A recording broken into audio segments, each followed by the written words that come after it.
You're smart, you're motivated, you want to do something big. You're on the verge of being a young boss, and we're going to help you get there. I'm your host, Isabelle Guarino, and welcome to the Young Boss Podcast, where youth is your power. Are you ready for one of the best and most insightful podcasts we've ever recorded? Strap in. We talk about why healing your inner childhood trauma is the key to success, how to translate military experience into business acumen, and what it's like taking a company public on an international market. I'm so excited to share my conversation with Joel Yee, founder of Scale Team Circle, a sales management agency, and co-founder of Scale Asia, a management consulting firm. Let's dive in.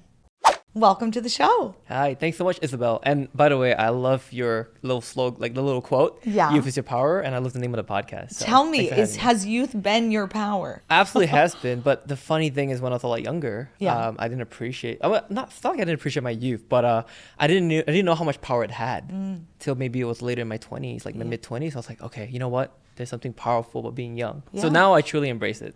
Okay, yeah. I love it. You have such an incredible background. I want to dig into all of it. How old were you when you started Scale Team Circle? I actually started my business 2 years ago. Okay. When I left, but I've been in this online coaching world for about 7 years now. So the quick story is my former boss, Dan Locke, was a big guru. He's big, he's got 4.5 million YouTube subscribers. Yes, I am one. Yeah, right. Likewise. And I was a sales director for his company. Wow. So I think back then in 2018, I was already sort of like exposed to the space. Yeah. And Dan used to call us all like intrapreneurs. Yes. So we were like, working in the business, but we got to experience all the little kinks and the little fun in business. So that was about 7 years ago, but officially I left Dan 2 years ago and opened up my own companies. Okay, tell me, what were you doing for Dan? Yeah, so I started as a closer. So I was closing sales online. Okay. It was great because I was 20, when I first started Dan, I was like 21, 22. Yeah. And I remember, this is a funny story, but at that time I graduated from college with my bachelor's degree, and I also commissioned as an officer from ROTC, from ROTC. Thank you for your service. Thanks for your support. And I was in the National Guard Reserves part-time, so I had to look for a full-time job. Yeah. And I remember, even with my bachelor's in computer science and communication, I applied to different places, but the best job offer I got was only for $40K a year. What? And to be fair, I was in a place called Carbondale, Illinois. It's like Southern Illinois in the middle of nowhere. And to be fair, maybe that's why the job market was... Maybe the cost of living was... Okay. But I was like thinking to myself, my parents and I, we spent so much money because I was born in Malaysia, right? Yeah. They helped me, they helped sponsor build my education, my housing, things like that. And I remember we spent so much money, hundreds and thousands of dollars, in 5 years in college, only to get this job offer. And I felt like something wasn't right. Right. And so this is another funny story, but one night, and my wife now, who was my girlfriend then, she was also in the Army. Okay. She was actually away for 5 weeks of Army training. And I had moved to Carbondale from Seattle, Washington. So I didn't know anybody. And it was a small town. And I remember I was doom scrolling on Facebook one night. Okay. And I keep seeing this ad of this guy in a red suit, this Asian dude, Dan Locke. And I remember he kept talking about, making money online and make your six figures. And I thought, this must be a scam. It's too sketchy, right? But when you're super lonely and you have nothing else to do, like I just watched his ad, which turned out to be a webinar. And at the end of the 90 minutes, I literally took out a credit card that I couldn't even pay off. And I bought his course. You were in. Yeah. I bought his $2,500 course called the High Ticket Closer Program. Okay. That was how I became a closer. I love closing sales online. So fast forward, the story is... So he gets you to buy in. Yeah. To basically smart, right? learn how to work for him. Exactly. And that's something super smart. Wow. You charge your people you charge them money, and then if they're good, they work for you. Yeah.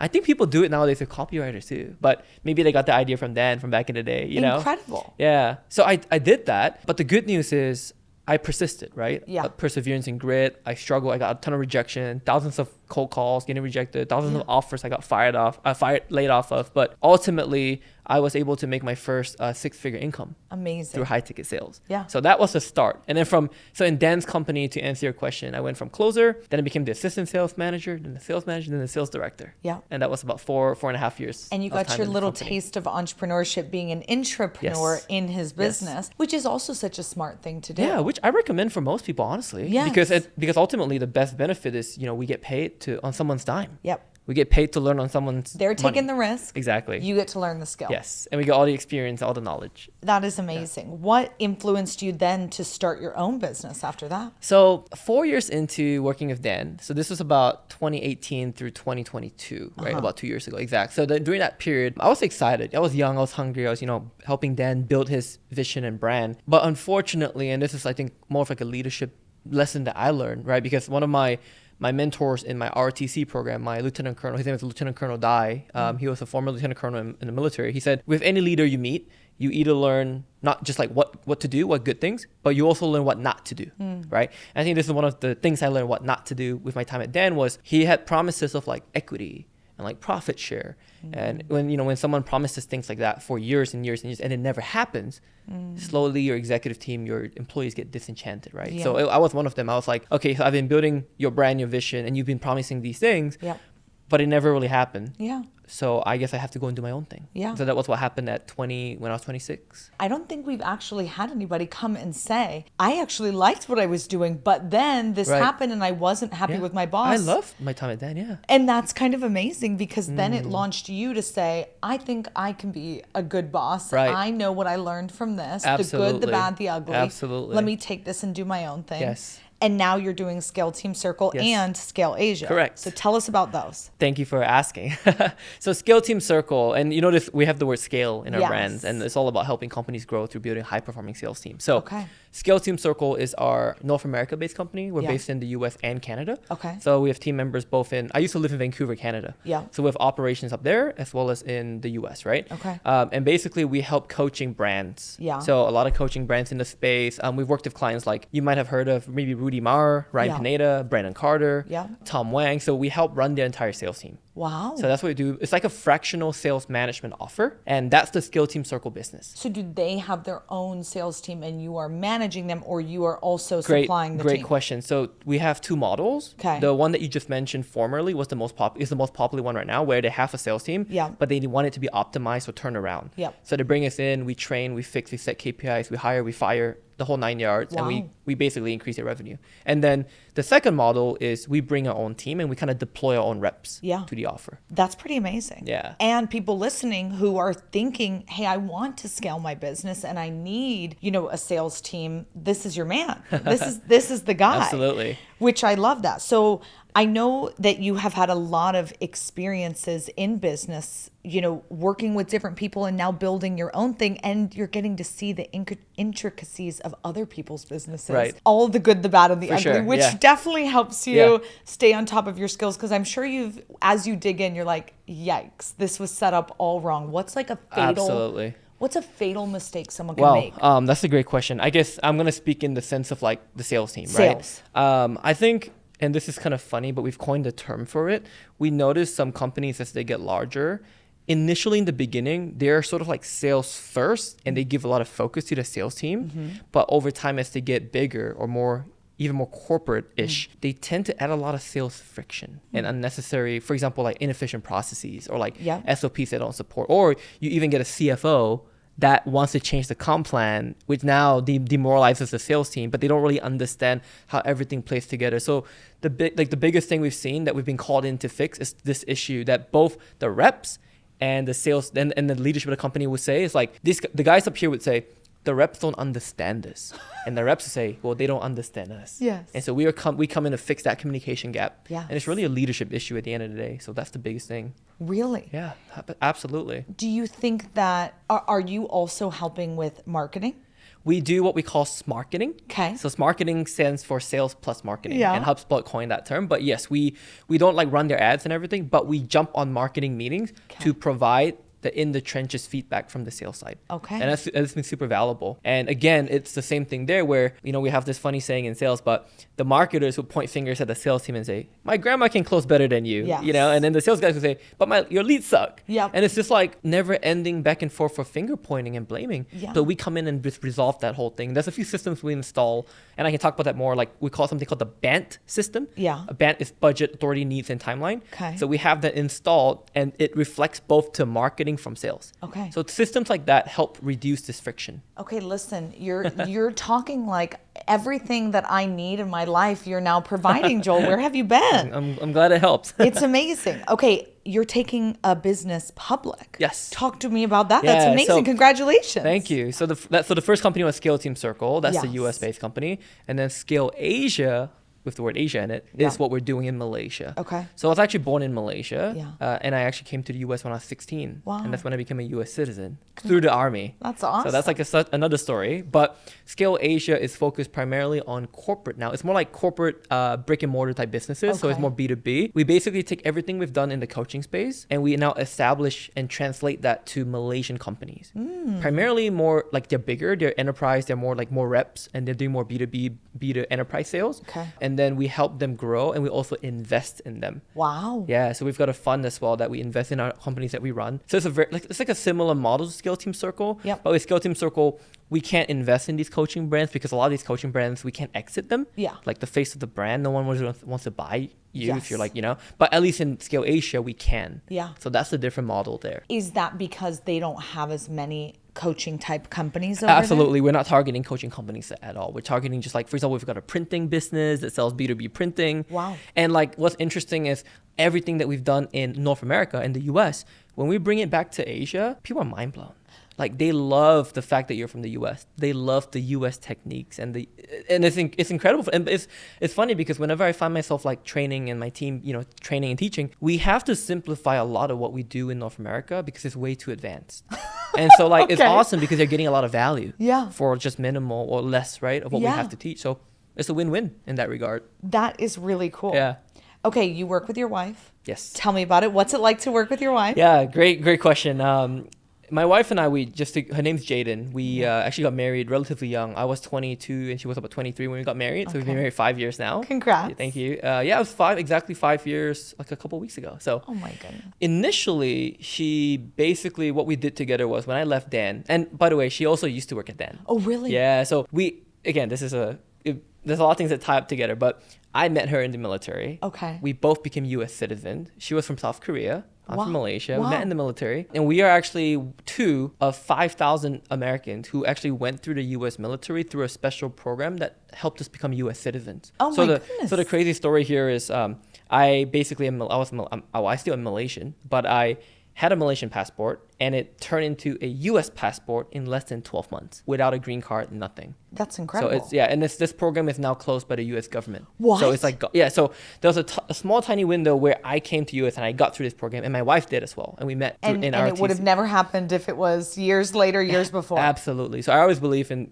God's blessing and timing and everything. But it's like, it's so incredible. And then when we did Dan together, when I left Dan's company, she initially helped me. We did an offer publishing model. Okay. I know we spoke about New Reach Education earlier. Right. It's a similar model to what they do. Okay. So they take coaching brands and they do everything. Yep. Marketing, sales, operations, legal, finance, fulfillment. Yep. And we kind of did that for one brand called Invest with Henry. And we actually took the brand to $3 million a year. My wife and I. Awesome. And Henry. And that was awesome. So yeah, we made, really good profit on that. And that was kind of what gave us the confidence to, again, do Scale Team Circle, right? So Scale Team Circle was born sort of like during that period where we left Dan and took Henry, his company, to $3 million. And you started to understand, here's all the pieces involved. Correct. Because we saw what happened at Dan. And you started to say, this is the piece we actually like, which is the sales side of it. Then we niched down to just the sales component. Exactly. So, but today, my wife and I, we also went through, and I think for a lot of people listening or watching this, like you might have a spouse or a girlfriend or boyfriend that is interested in working together. Yeah. And I think you have to really find what working style works best. Because for us, even though we enjoy working together, there was also moments of like tension where we butted heads. Yeah. And then at the end of the day, we found now we found a place where she's happy and I'm happy. So it's a good synergy. So right now she does all of my social media content, the script writing, the editing, the filming, and she's all on the creative side where I run the business. So she's no longer like, in the business, but just working on content. Yeah. So that has been a really, really good switch for us and in our personal relationship as well. Yes, because it can be so challenging, and then you're taking work home, and if you're upset about something over here, now you're upset at the dinner table, and you're like, this is not what we want to do. So I'm very thankful we got about 1.5 years to like experience that and then figure out what works best for both of us. Yeah. And save the marriage. 100%. All the while. 100%, right. How does your military experience influence your leadership style? That's actually the reason why I think I got promoted to manager with Dan Locke, because I think he knew I was in the military. And even though I was young, like 22, 23, he gave me that chance because of, again, the traits that he saw I had. And again, I give all that kudos to the credit to the military. Because in the military, leadership, especially through ROTC or the ROTC program, is everything you learn. Yes. So I had to I was actually the battalion command sergeant major in my ROTC. Wow. And what that means in simple terms is I was responsible for the entire battalion, which was over 100 cadets. Wow. So in my senior year of college, of university, I was actually the battalion CSM. So every day, I was responsible for the welfare of these 100 students, 100 cadets. So I got to learn during that time, and I'm very grateful for that to this day, because it's made me who I am. Yeah. But yeah, it's super important, and I've learned so much just through the military. That is incredible. When you're coaching people who are 20 years your senior, is that ever intimidating? Did you ever have a moment of like, honestly, in the beginning for sure. Yeah. But nowadays it doesn't even, like, I don't even You flinch. don't think but about like it. in the beginning for sure, when I was like in my first couple months of being sales director, Yeah. and all my reps were like older than me or like double, triple my, I was like, for sure a bit intimidated. But I think I also personally went through a lot of maturity and growth. Yeah. Because I remember when I was first sales director at Dan's company, this is like, it's another funny but sad story. Like I led only through what I knew, which was through the military. So I came very aggressive, very direct, very harsh. And because I was a bit insecure, I was young, I felt like I had to overcompensate by being really strict. And so what happened was I would be very direct, kind of mean, almost like a jerk, but like I would fire people really quickly. I wouldn't even give them like chance to explain themselves. Yeah. And so I remember Dan used to get emails from people saying, Joel's the worst sales director you hired. He's so rude. And I remember, but I think Dan always like trusted me and knew that I would mature, and he gave me a chance. And I learned very quickly from then on how to balance my leadership, not to be so aggressive. You can't treat everything like the military, for example, right? And then today I'm proud to say that I have like a well-rounded empathy and care and love versus like the super strict aggression, right? And it's funny because to this day, my team has been with me since Dan. So like 5 years they've been with me, and they're with me now in Scale Team Circle and Scale Asia, and they always make stories and jokes with like new reps and say, boy, you've never seen Joel 5 years ago. So they still crack jokes like that. You've grown. You've matured. I've grown. Yeah, exactly. So I'm grateful for that for sure, because we always have to learn and grow, right? But to have them also staying with you says something big, because if you really were that big of a jerk, they would have all left. Exactly. Yeah. So clearly it works for some people. For sure. But I think that's really cool that you can say, hey, I wasn't my best version of being me. Exactly. And I've grown and I've learned, and now I'm trying to be that best version. Absolutely. Because not everyone needs that same type of leadership. Correct. It does vary based on who you're dealing with. Absolutely. Yeah. So that is really cool that you could see that in yourself. I know that spending money on networking, coaching, mastermind has been like very important to you. I heard you've spent $200,000. Yeah, it's about $250 probably. Wow. Okay. Tell me about that, because do you think that paying for a mastermind is better than free meetups or free networks? Yeah, 100%. I think something that I got right at a young age was just investing. That when I first invested that $2,500 that I didn't have in Dan's course, I think that was honestly the game changer in my life, because it was a springboard for me realizing that even though I didn't have the money at the time, but I want the mentorship. I want that access to Dan, because and this is like the thing growing up in Malaysia, I've never met a millionaire. Like my whole life growing up, I only knew like what middle class was, right? And I never met millionaires. I didn't have access to any of them. Even when I came to the US to study, I was just, again, very like middle class, a bit lower middle class. So like I never knew what it was like to have those mentors. And when I first saw Dan, I was like, oh my gosh, like I want to be close to this guy. So I invested not just the 25. I did his inner circle. I did his like highest ticket mastermind, which was 25K. Like I did everything, even though I wasn't making money at the time, because I knew if I could get close to Dan, I would achieve my dreams. And it came true. It worked. And that was just the start of that, right? 7 years ago. Yeah. So that was the period that really changed my life. Just trusting myself and investing. Hey, why waste your time doom scrolling when you could be learning how to raise capital, manage a team, or be a boss? It's time to level up and hit that subscribe button for the Young Boss Podcast. Now, back to the show.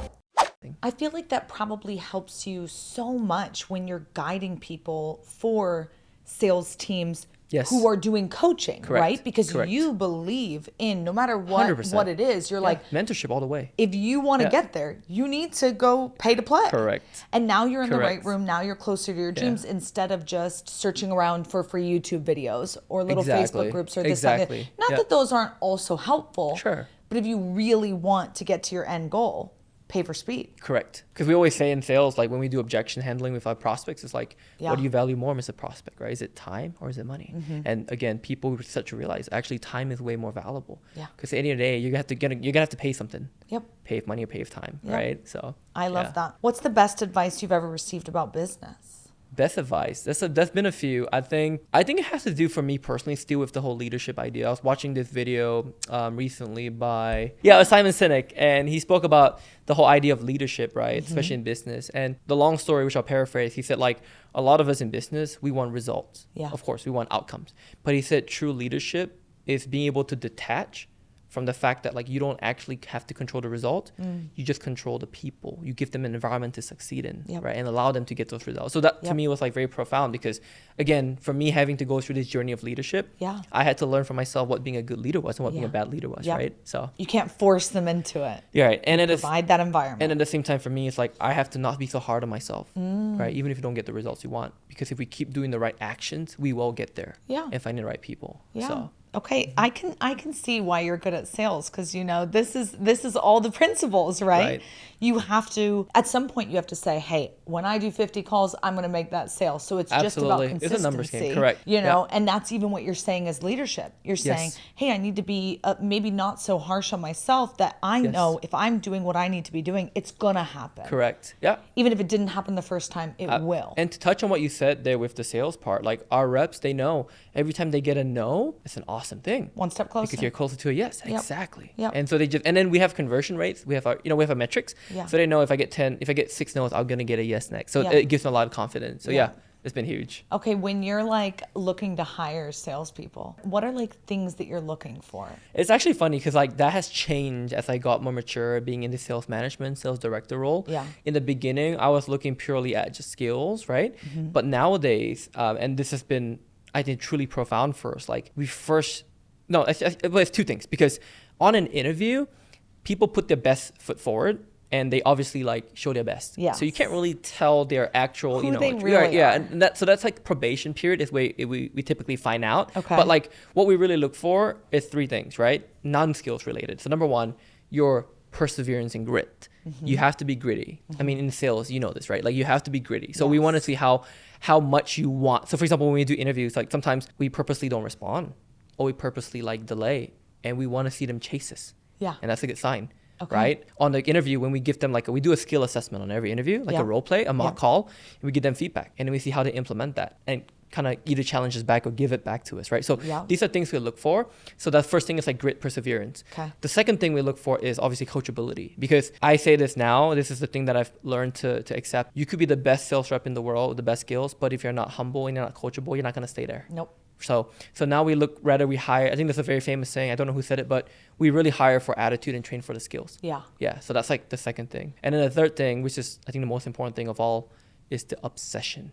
Ooh. They have to be crazy about sales and winning. And that's something very rare. We usually find people with the first two traits. Yeah. But the last trait is super rare. But when I find someone with this last trait, they don't even have to know sales. They will crush. They could be brand new and they will crush in like 3 months. We could ramp them up because when they're obsessive, when they're crazy about winning, they're unstoppable. Someone told me once on that note that if you find somebody who is like a winner, in whatever, they could be the best at bowling, they could be a horseback rider, they could be a basketball player, whatever, it doesn't matter. Correct. You need someone who's the number one. Correct. Because if they're number one in something, you just need to turn that power, that passion direction. They translate that into almost anything they do. Yeah. Absolutely. Yeah. Interesting. So I like that they need to be crazy. They need to be crazy. They don't have to like love sales, but they have to love to win. Yes. Right. And that's the biggest thing. And they have there's this obsession almost. I have a few reps today who are like that. They always tell me, Joel, I just have to figure it out. It drives me crazy. I just have to figure out how to handle this. Right. And that's what we want. Yeah. They just want to crack the code. Yep. Yeah. I love that. That's beautiful. Okay, tell me about work-life integration. What does that mean? This is something that Dan taught me. Okay. So I give him a lot of kudos for this because all my life growing up, I only knew about work-life balance. Yeah. Right? This famous saying about work-life balance. And again, growing up in a middle-class family, my parents worked basically, they didn't work 9-to-5 jobs. They sell insurance. Okay. So I I grew in a family of sales. Yeah. But there's another, a funny story there because I'll just tangent off a little bit. When I was a lot younger, I still remember to this day very clearly, and I joke with my mom about this all the time because my mom is she's like a typical Asian tiger mom, you know, be a doctor, engineer, lawyer, get good grades.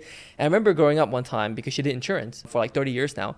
She pulled me aside one day when I was very young, and she said, Joel, when you grow up, you can do anything except you will never do sales. Why? She literally told me you will never do, and the reason for that, and this is it ties into what I'm doing now with my nonprofit, which we can talk about in a bit, but she basically told me sales is for people like me that never finished high school. Sales is for people that flunked college, right? Sales is the bottom of the barrel job. And so from a young age, I was indoctrinated with sales is bad, sales is not good, right? Yeah. Which I think a lot of the world today, if you ask them about sales, they say that. They get the same connotation. They get the same because they think, slimy, snake oil, sleazy, used car sales guy, right? Yep. And it's funny because I joke with her look at what I'm doing now, right?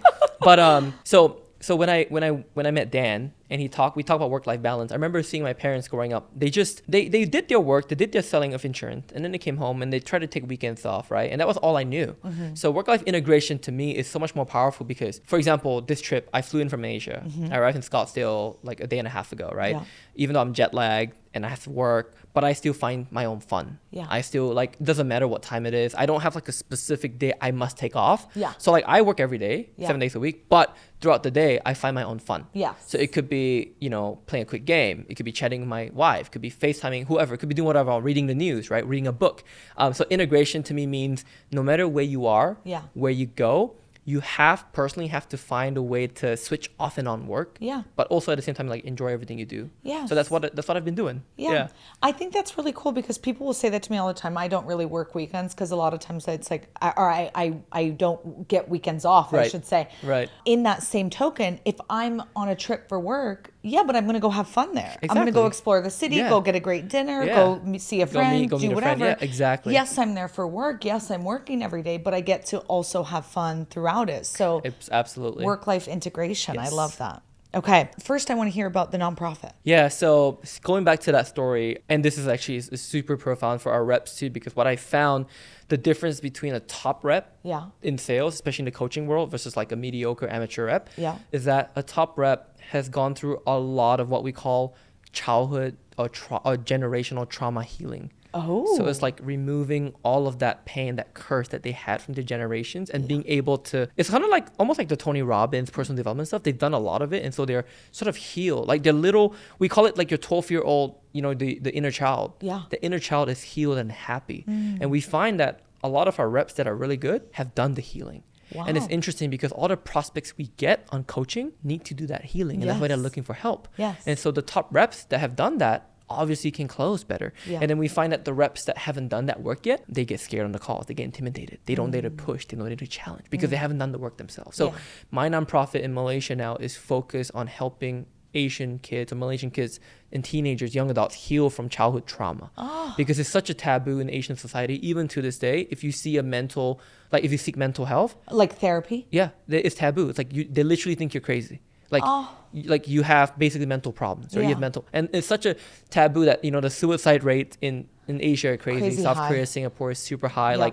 And that's a big passion for me because I also grew up with a lot of that. But thanks to personal development, thanks to Dan, thanks to the Tony Robbins, the Russell Brunson, I got to learn and overcome and heal. Yeah. And because I've done that healing, I'm so much happier as a person. I found internal happiness. So I want to now be able to do that for all these Malaysian teenagers and youth. That's what we're doing there. Incredibly important. Yes. And it's so, I love that you're focusing it there, right? Because it's still taboo. Correct. And because there's such a need, you're literally helping save lives. Yeah, because there is so much pressure in the Asian culture to be perfect, to be amazing, to be the best of the best. And if you're not, and then you don't have an outlet and you're made fun of or looked down upon for trying to get an outlet, that's really bad. That's terrible. So it's such a need. Yes. Wow. Yes. Thank you. Congrats on doing that. Yeah. Thank you. It's really this is something that I'm so passionate about because I've not only have I seen my own life change, Yeah. I've seen my wife's life change and happiness. I've seen my reps, my team, right? My literally the people that have been with me since 5 years ago, when they've started to do that work themselves, like I could literally see them change as well. So we all got to watch each other change and grow. Yeah. And it's really thanks to overcoming and I guess helping the inner child find happiness. Yeah.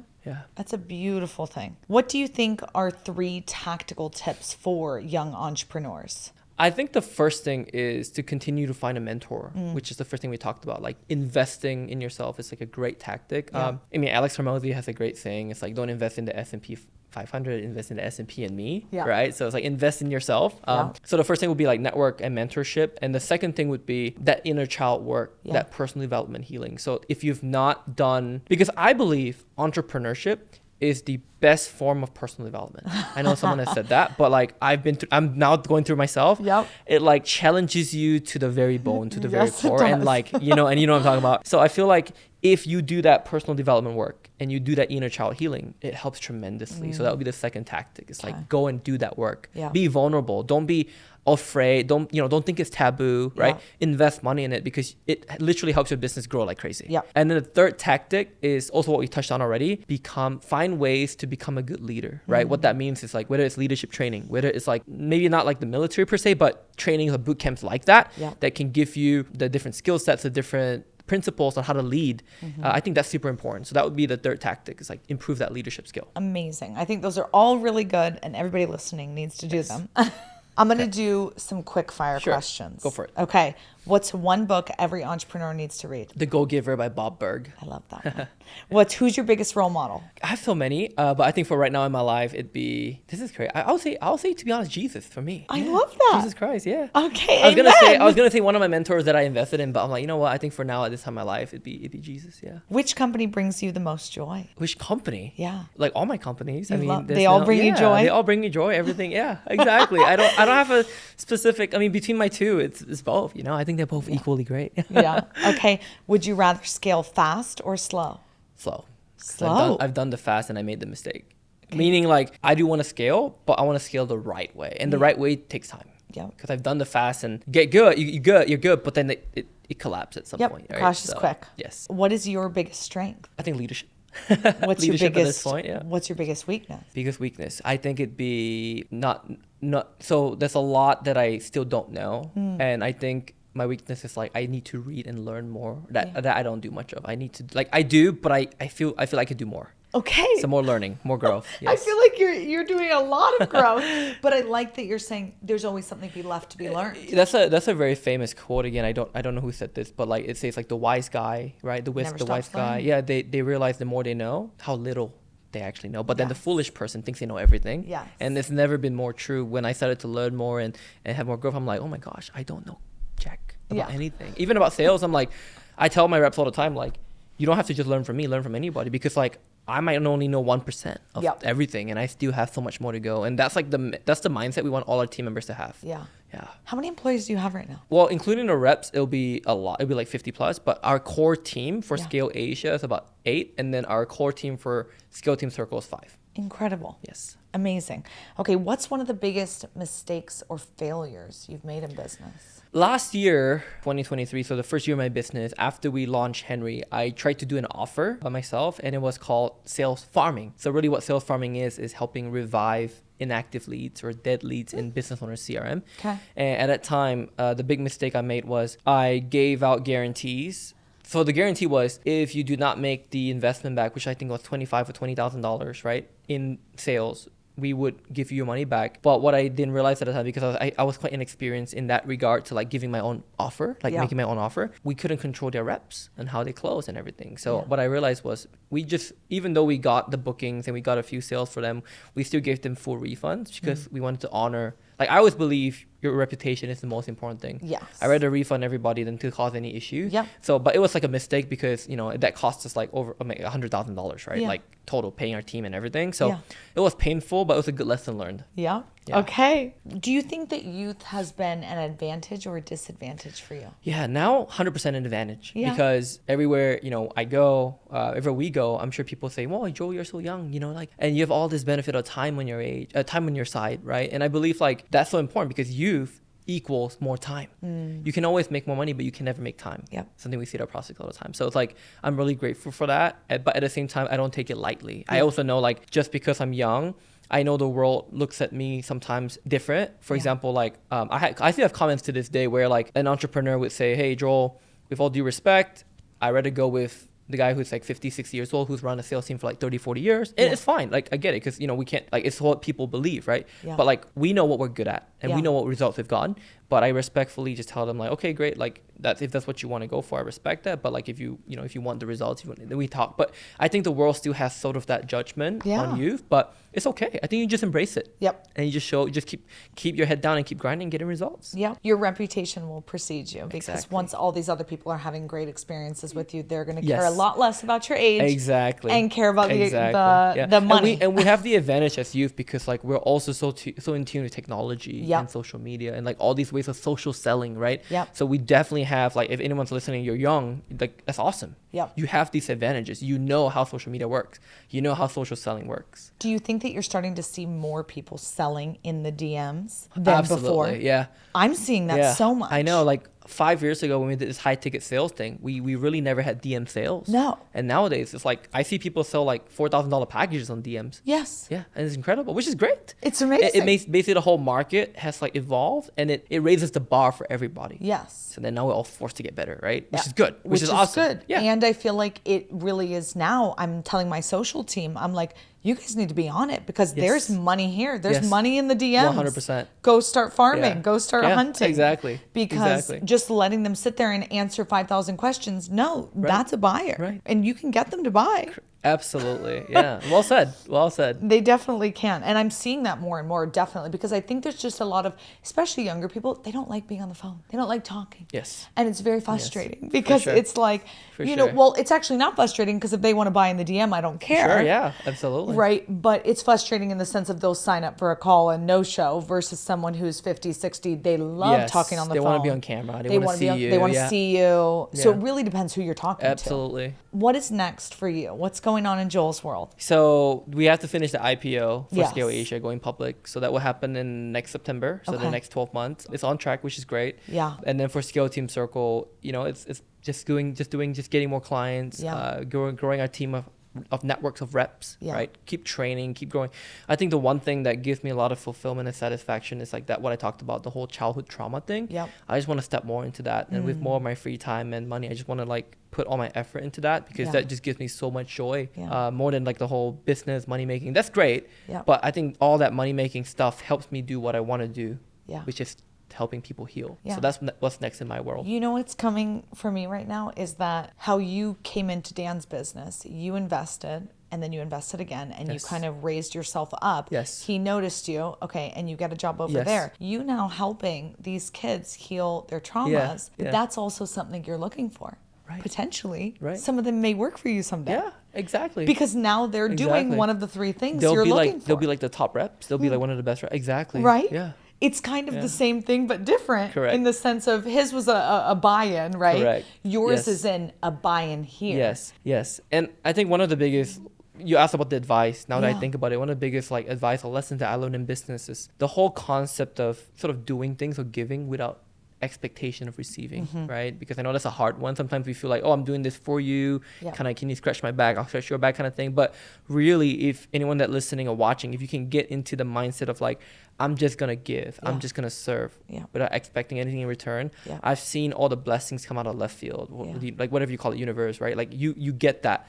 And that's like something I just want to focus on and just give, not with any expectation of return, just like, but you just know like things happen.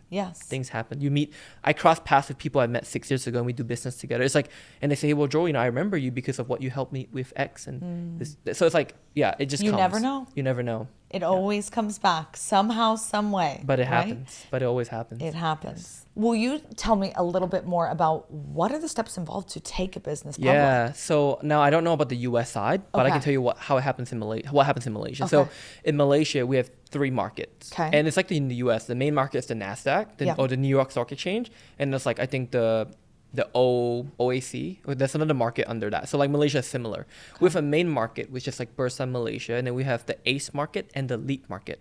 Really, the only difference is that each market has different revenue requirements and profit requirements. So we're going to be listed on the first level, which is called the LEAP market. And that requirement is 1.5 million ringgit. So that's the currency in Malaysia, 1.5 million ringgit profit after tax. Okay. So once you hit that, and you have to do it in 18 months. Wow. So they give you a deadline, and you have to hit a certain profit and the revenue requirement.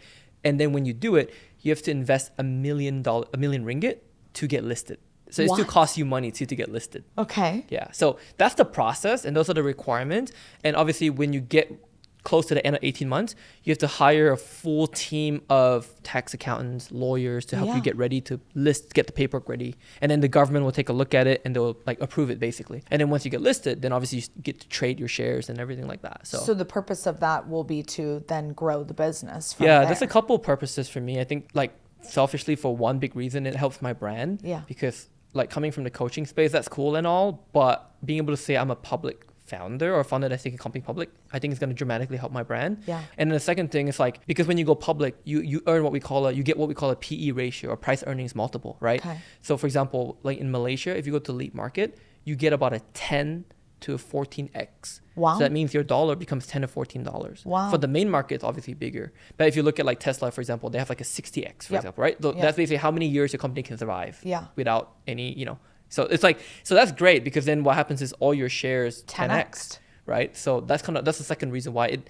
now allows us to, I think this is the one thing one of my mentors taught me, which is like, there's different business models, and like at the top, it's just all capital money, like money game. It's a whole money game at the top, capital game. Because at these levels where like we're doing coaching or we're doing like an agency, for example, we're serving, right? We're trading almost like our skill sets are ours for dollars. We're trading, we're coaching, which is cool. Yeah. But there's always a cap, because how many hours of coaching can you do? Exactly. How many coaches can you hire, right? Yeah. But when we go public and we now have capital, and we can raise money from the public and everything, now all we do is M&A.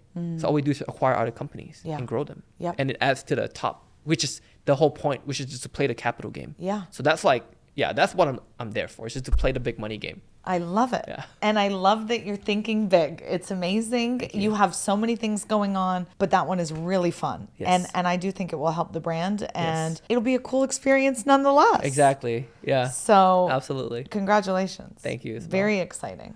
Where do people find you on social? So I'm more active on Instagram at official Joel Yee, but I also have my website, joelyee.com. Okay, go check them out, joelyee.com. That's amazing. Well, I so appreciate you being here. It has been incredible to hear. Thanks for having me. Thanks for listening to another episode of Young Boss with your host, Isabelle Guarino. Be sure to like, share, and follow on Instagram and TikTok, and subscribe wherever you get your podcasts. And let us know, are you a good leader? We'll see you next time.